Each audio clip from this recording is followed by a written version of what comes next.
सहनाववतु सहनौ भुनक्तु सह वीर्यं करवावहै तेजस्विनावधीतमस्तु मा विद्विषावहै। ओम शांति शांति शांति। वैदिक जीवन पद्धति की इस कक्षा में आप सबका हार्दिक स्वागत है, अभिनंदन है। इस कार्यक्रम के दर्शकों और हम सबके बीच में जो चर्चा होती है बहुत ही लाभकारी है। अपने शरीर को कैसे हम अच्छा बनाएं, अपने तन और मन को कैसा अच्छा बनाएं, इसके लिए यहाँ पर जो भी मिलकर के चर्चा होती है, बहुत लोगों के प्रश्न भी आ रहे हैं। जो इस कार्यक्रम को देखते हैं उनमें उत्साह है और इस उत्साह को हम आधार बना करके अपने जीवन को प्यार से भर लें। कोई टकरार ना हो, ना मन में न विचार में। मानव कल्याण के लिए परम पूज्य स्वामी जी महाराज ने, पूज्याचार्य श्री ने यह जो वैदिक चैनल के माध्यम से वेद, वेदांगों की, दर्शनों की, उपनिषद की और जो आर्ष ग्रंथ हैं, जो मानवीय जीवन को मानवीय मूल्यों को उत्कर्ष की ओर ले जाते हैं, इस दृष्टि से हम जो भी सुने, जो भी समझें, उसको अपने जीवन में उतारें। व्यायाम की चर्चा चल रही थी और एक श्लोक आपके समक्ष हमने प्रस्तुत किया था चरक संहिता का, कि व्यायाम की क्या स्थिति होनी चाहिए, व्यायाम कब पूरा हो गया, इसकी क्या पहचान है, इसके क्या लक्षण हैं। तो इसके विषय में आपका ध्यान मैं पुनः दिलाना चाहूँगा। स्वेदागमः श्वास वृद्धिर्गात्राणाम लाघवम तथा हृदयाद्युपरोधश्च इति व्यायाम लक्षणम। ये व्यायाम के लक्षण आपके समक्ष रखे थे। इसमें किसी का कोई प्रश्न हो तो आप पूछ सकते हैं जी। ओम स्वामी जी प्रणाम। स्वामी जी, जो हम व्यायाम करते हैं तो ये जब ज़मीन पर आसन बिछाना चाहिए, फिर आसन में कौन से आसन बिछाने चाहिए? क्योंकि आजकल कोई गद्दे बिछाते हैं, कोई प्लास्टिक की चीज़ें बिछाते हैं, अलग अलग चीज़ें बन के आने लगी हैं अलग अलग कंपनियों से। फिर दूसरा, जब हम अक्सर देखते हैं, क्योंकि प्रवास करते हैं तो हर जगह पार्कों में जाते हैं, कुछ लोग खुले पैर व्यायाम करते हैं, कुछ लोग जूते पहन के करते हैं, तो कैसा करना चाहिए? हाँ, दोनों स्थितियाँ इसमें हैं।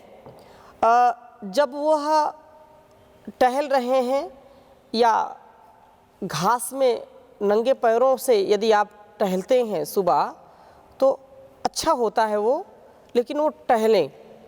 कुछ लोग यदि घास ठीक है, वहाँ ओस आदि नहीं है, क्योंकि जो सुबह के समय घास जो है गीली रहती है, तो उस समय वहाँ पर व्यायाम नहीं करना चाहिए।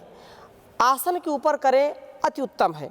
और आसनों में भी विशेष ध्यान रखें। आजकल तो लोग चाइनीज आसनों का ज़्यादा प्रयोग करते हैं, जो कि बिल्कुल उचित नहीं है। बिल्कुल आसनों का आप जो है हल्के से कंबल के ऊपर करें।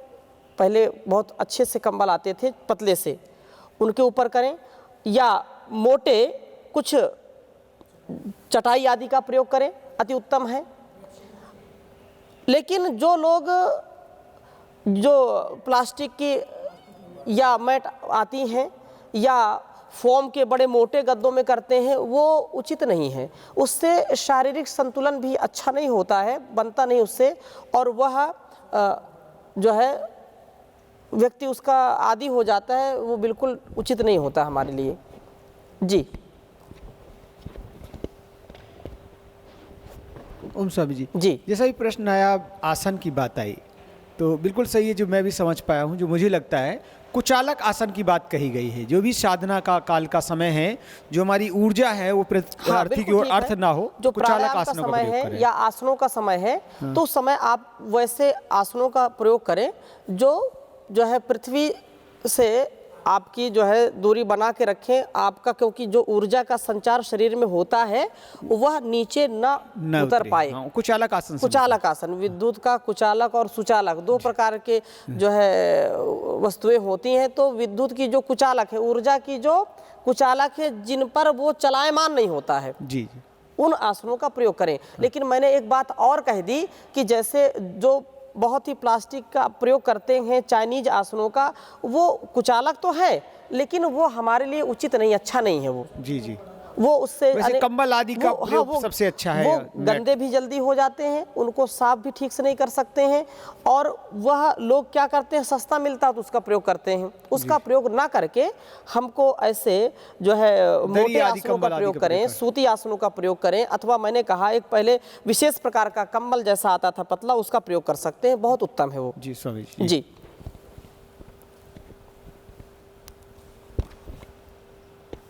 ओम स्वामी जी। जी। हम व्यायाम 15-20 मिनट के तो लगभग पसीना आने लग जाता है। जो प्लेयर आदि होते हैं उनको तो ज़्यादा प्रैक्टिस करना होता है, ये जो है ये लागू नहीं होता उनके लिए, ये क्या है?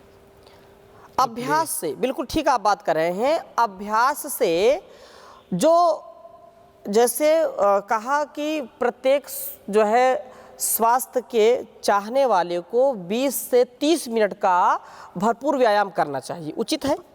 लेकिन आपने बात कही कि यह फिर वहाँ पर रोकने की बात कही कि यहाँ पर रोक दें जब पसीना आने लगे, मुंह सूखने लगे, तो उसमें क्या होता है, जो आपने खेल की बात कही कि खेल में लोग घंटों 2-2, 3-3 घंटे खेलते रहते हैं, उसमें तो पसीना पसीना हो जाते हैं, या लोग पहलवानी करते हैं तो उसमें भी पसीना पसीना हो जाते हैं, तो वहाँ पर ये फेल हो जाता है। ऐसा फेल होने की कोई बात नहीं है, क्योंकि जो खेल है, खेल में यह नियम फेल नहीं होता है, वहाँ पर उनको अवसर मिलता है श्वास बीच में लेने का, शरीर का तापमान थोड़ा सा घटता कहीं बढ़ता है, या कोई फुटबॉल खेलता है तो खेल में इतना वो नहीं होता, बीच बीच अवसर मिलता रहता है, उसको जो है विश्राम का समय मिलता है उसको।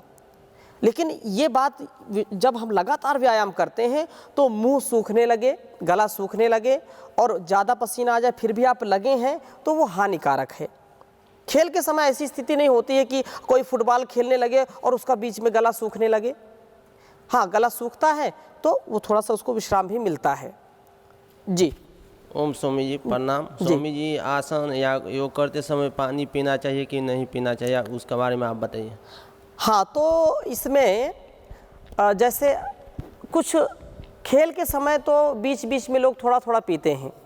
जब आप 10-20 मिनट, आधे घंटे में आप अपना पूरा पैकेज करना चाहते हैं व्यायाम का, तो उस समय प्रयास ये करें कि बीच में पानी ना पिएं। लेकिन निषेध बिल्कुल नहीं है, यदि आपको प्यास लगी है 1 घूंट 2 घूंट पी सकते हैं। आपका गला सूख रहा है 1-2 घूंट पिए, लेकिन आप तुरंत बहुत ज़्यादा श्वास चल रही है और शरीर भी बहुत गर्म है, गला सूख रहा है, आप 2-3 गिलास पानी पी गए तो वो शरीर के लिए हानिकारक होगा। आप थोड़ा सा विश्राम कर लें, उसके बाद पानी पिएं, और वो भी थोड़ा थोड़ा पिएं, अधिक ना पिएं, और उष्ण पानी पिएं उस समय, तो अति उत्तम है। ओम जी। जी। ये आजकल ये प्रकृति हिसाब से कैसा व्यायाम करना चाहिए? जी, प्रकृति हाँ, प्रकृति अभी ठंड है, गर्मी है, वर्षा है, वात पित्त कफ, इसकी प्रकृति से कितना व्यायाम करना चाहिए? कितना व्यायाम करना चाहिए उसकी चर्चा आगे हम करेंगे। जी, पीछे क्या बोल रहे हैं? पानी पी के तो व्यायाम कर सकते हैं या नहा के तो कर सकते हैं, लेकिन तुरंत करना तो हानि करेगा। देखो, जल का निषेध कहीं भी नहीं किया गया है, किसी भी अवस्था में जल का निषेध नहीं है। यदि ज़्यादा गला सूखता है तो आप पानी पीजिए, परंतु मात्रा का विशेष ध्यान दीजिए। जहाँ पर जितने मात्रा की आवश्यकता है, मात्रा के अनुसार पानी पिएंगे तो उससे हानि नहीं होगी। लेकिन मात्रा का आपने ध्यान नहीं दिया और भोजन के बाद आपको प्यास लगी, भोजनांते विषमवारी, आपका जो है यदि आपने अधिक पानी पी लिया तो भोजन उससे पचेगा नहीं। आपने व्यायाम करने के बाद पानी बहुत ज़्यादा पी लिया तो वो भी उचित नहीं है, वो शरीर के टेम्परेचर को, जो अधिक तापमान था उसको तुरंत डाउन कर देगा वो, उससे शरीर में हानि होगी। मैंने कहा कि यदि प्यास लगी भोजन के बाद भी आपका गला सूख रहा है तो कोई मनाही नहीं है, आप 1-2 घूंट पीजिए, 2-4 घूंट पी लीजिए, गुनगुना पानी करके पी लीजिए, ताकि आपके शरीर में वह हानि ना पहुंचाए। ठीक है, आगे चलें। ओम स्वामी जी। जी स्वामी जी, मजदूर लोग बोलते हैं, गृहस्थ लोग, कि हमारा दिन भर व्यायाम होते रहता है, हमें व्यायाम करने की क्या जरूरत है, ऐसे बोलते हैं। बिल्कुल सही बात कही है। कुछ लोग जैसे जो कृषक होते हैं या जो मजदूर होते हैं, वो लोग कहते हैं कि हम तो दिन भर करते रहते हैं, हमको किस व्यायाम की क्या ज़रूरत है। उचित है, लेकिन जो बात मैंने पिछली कक्षा में कही थी कि एक क्रिया ये है कि हम अभ्यास से करते हैं या आवश्यकता पड़ने पर करते हैं, वो बात अलग है। यदि अंग विशेष का कोई हम कार्य दिन भर करते हैं तो उस अंग की व्यायाम की आवश्यकता नहीं, क्योंकि दिन भर हो ही रहा है। कोई दिन भर फावड़ा चलाता है, खेती करता है, तो उसको उतनी आवश्यकता नहीं है। परंतु प्रातः काल यदि वो आधे घंटे का, चाहे किसान हो चाहे जवान हो, ठीक है, चाहे वो मजदूर हो, यदि शरीर को स्वस्थ रखने के लिए कुछ वो क्रियाएं करता है तो उसका प्रभाव स्वास्थ्य के लिए कई गुना अधिक पड़ेगा जो दिन भर कार्य करता है उसकी अपेक्षा।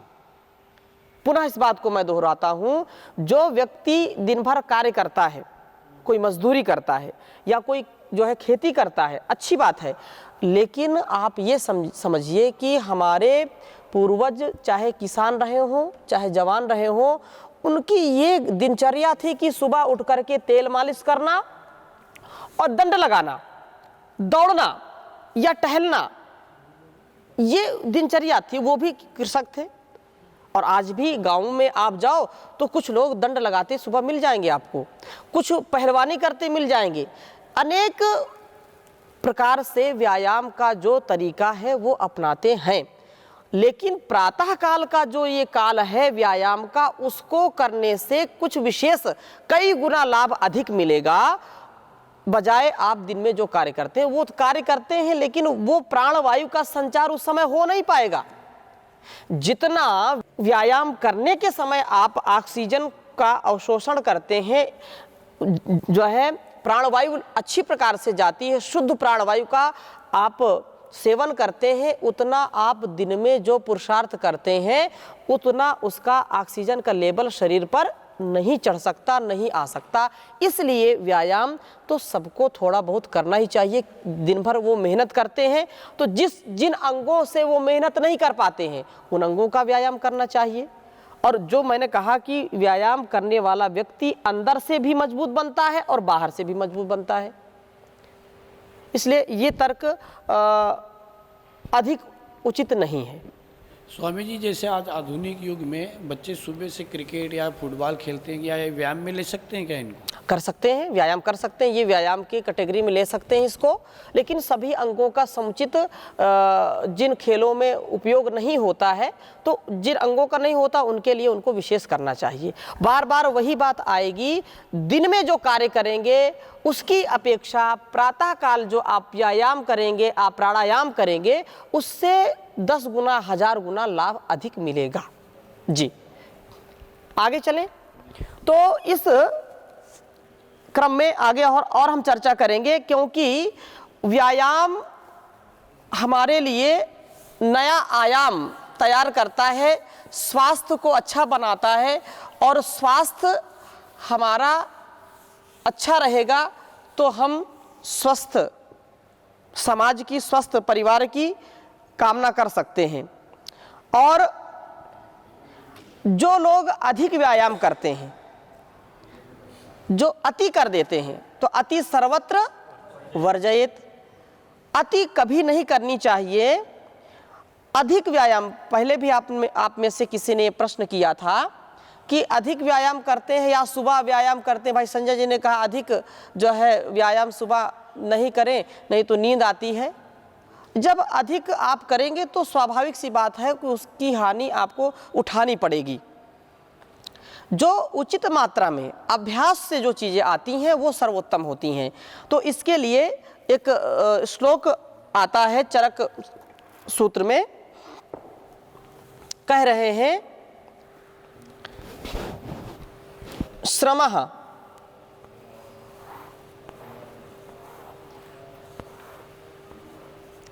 श्रमः क्लमः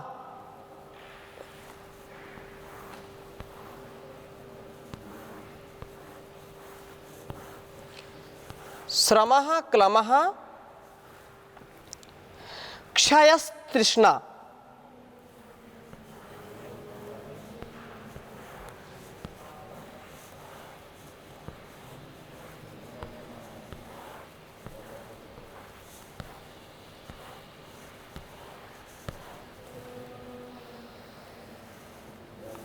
श्रमः क्लमः क्षयस्तृष्णा रक्तपित्तम प्रमातकः।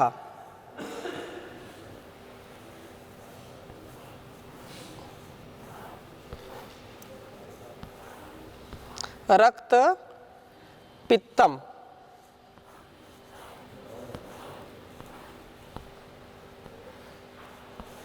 रक्त पित्तम प्रतामकः। और आगे इसी को बोल रहे हैं अति व्यायामतः कासो, जो इसकी मात्रा को नहीं समझते हैं। अति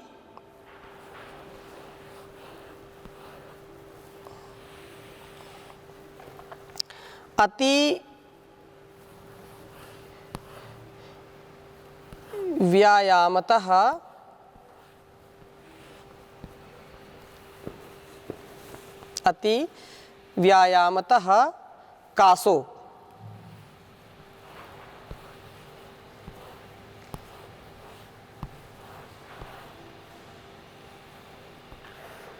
कासो ज्वरश्छर्दिश्च जायते।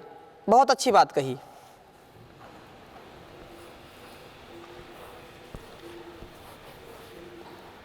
ज्वरस छर्दी छर्दिश्च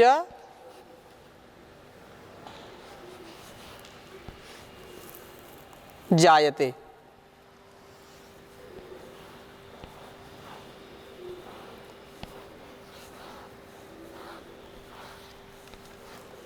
उच्चारण करेंगे श्रमः क्लमः क्षयस्तृष्णा रक्तपित्तम प्रतामकः अति व्यायामतः कासो ज्वरश्छर्दिश्च जायते। अति व्यायामतः कासो ज्वरश्छर्दिश्च जायते। बहुत उत्तम बात है। जो लोग अति करते हैं, व्यायाम अत्यधिक करने से ये बीमारियां उत्पन्न हो जाती हैं। उनमें से क्या है? श्रमः क्लमः क्षयस्तृष्णा। व्यक्ति जब अत्यधिक अति व्यायाम करता है तो ये अर्थात श्रम, ये श्रम क्या तात्पर्य है कि व्यक्ति थकावट से उसका शरीर टूटने लगता है। अधिक श्रम करेगा तो शरीर उसका टूटने लगता है, शारीरिक थकान आती है। और क्लमः मतलब मानसिक थकान भी आती है। व्यक्ति उठना नहीं चाहता है, कुछ बोलना नहीं चाहता है, कुछ सोचना नहीं चाहता है। हमने व्यायाम किया शरीर और मन की स्फूर्ति के लिए, और जब अधिक कर लेते हैं तो उसका विपरीत प्रभाव हमारे शरीर पर, हमारे जो है मन पर पड़ता है। तो शारीरिक और मानसिक दोनों प्रकार की स्थिति में एक प्रकार से आलस्य प्रमाद आ जाता है। क्लमः और क्षयस्तृष्णा, क्षय होता है। और तृष्णा, तृष्णा माने पिपासा अधिक लगती है, गला सूखता है। रक्तपित्तम, रक्तपित्त भी इससे बढ़ता है। और प्रतामकः, प्रतामक एक श्वास अधिक जो है तीव्रता से अपना प्रभाव करने लगती है। अति व्यायामतः कासो, और अत्यधिक व्यायाम करने से कास भी उत्पन्न होता है। कास माने खांसी उत्पन्न हो जाती है। इसलिए अधिक व्यायाम हमको नहीं करना चाहिए, अपने सामर्थ्य का ध्यान रखते हुए करें। और कह रहे हैं ज्वरस छर्दीश्च जायते, और इससे ज्वर और छर्दी माने उल्टी, पीछे आपको पढ़ाया था ना, अधिक पानी पीने से या अधिक करने से ये होता है। और ज्वरस छर्दीश्च जायते, ज्वर उत्पन्न हो जाता है। कई बार बड़े उत्साह में व्यक्ति आता है और एक दिन बहुत ज़्यादा व्यायाम कर लेता है, दूसरे दिन छोड़ देता है। 3 दिन 4 दिन 1 सप्ताह उसको जोश खूब रहा, मन में खूब जोश है, नहीं मुझको पहलवान बनना है, मुझको शरीर को अच्छा करना, मुझको पेट कम करना है, मुझको जो है वजन कम करना है, खूब लगा रहा, और फिर थोड़ा सा भी अधिक क्योंकि कर लिया, बुखार आ जाएगा, निश्चित रूप से बुखार आएगा, निश्चित रूप से। तो ज्वरस छर्दीश्च जायते, उससे वमन भी, उसका जी मचलाना, चक्कर आना और बुखार आना स्वाभाविक है। इसलिए यहाँ पर अति व्यायाम, बलार्ध से अधिक व्यायाम नहीं करना चाहिए। आपका बल 100 दंड लगाने का है पूरा, तो आप 50 दंड लगाइए।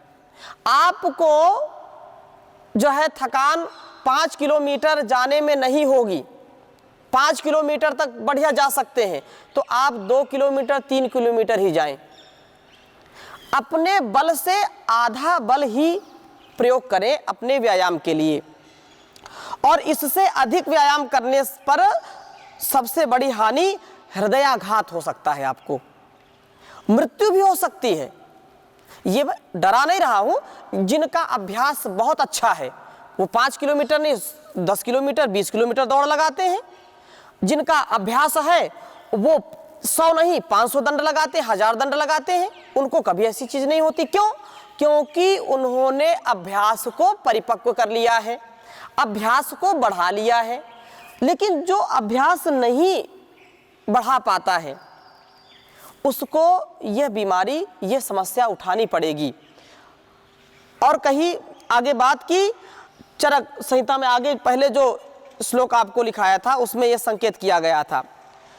और यदि व्यायाम का अभ्यास हो, व्यक्ति निरंतर अभ्यास करता रहे, व्यायाम करता रहे, तो भी अति व्यायाम उसे नहीं करना चाहिए, उससे बचना चाहिए। ऐसा करने पर व्यक्ति की जो है धीरे धीरे सामर्थ्य और बढ़ती जाती है और वह कभी भी रोगी नहीं होता है। इसलिए अपने सामर्थ्य को ध्यान में रखते हुए हम सबको यह क्रिया अपनानी चाहिए।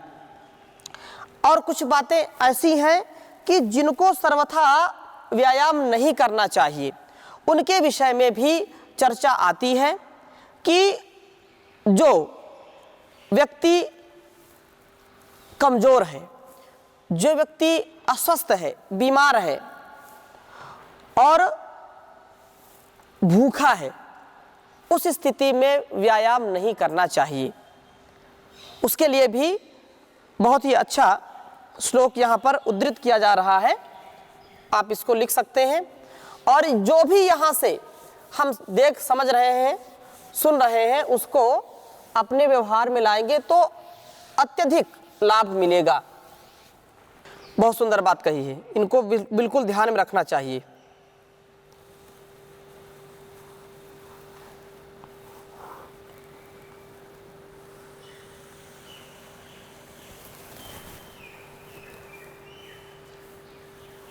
अति, जिनको व्यायाम का निषेध कर रहे हैं उनके लिए यह श्लोक लिख रहे हैं। अति व्यवाय, अति व्यवाय भारद्व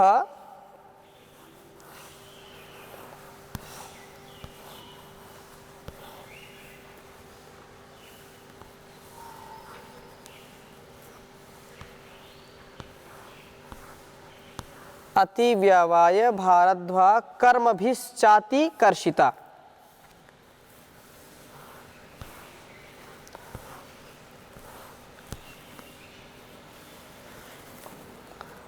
कर्म भी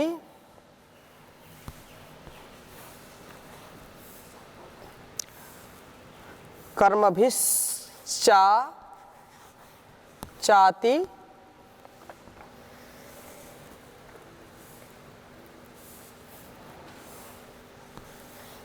अति कर्षिता।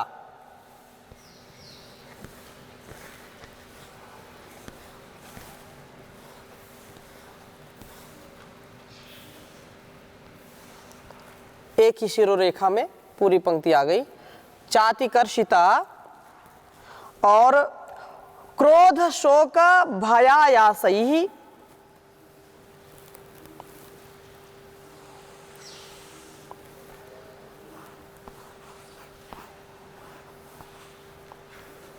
क्रोध शोक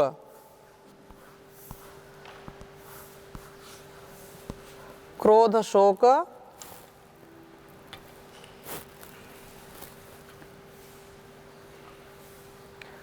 भयायासैः भयायासैः क्रांता ये चापि मानवा। क्रांता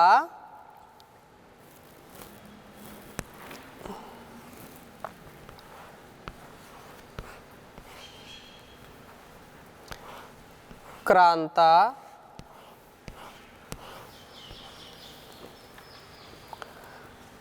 ये चापि मानवा। क्रांता ये चापि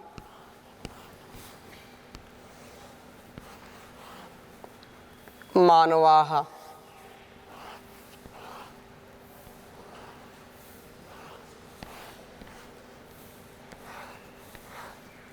मानवाः यहाँ पर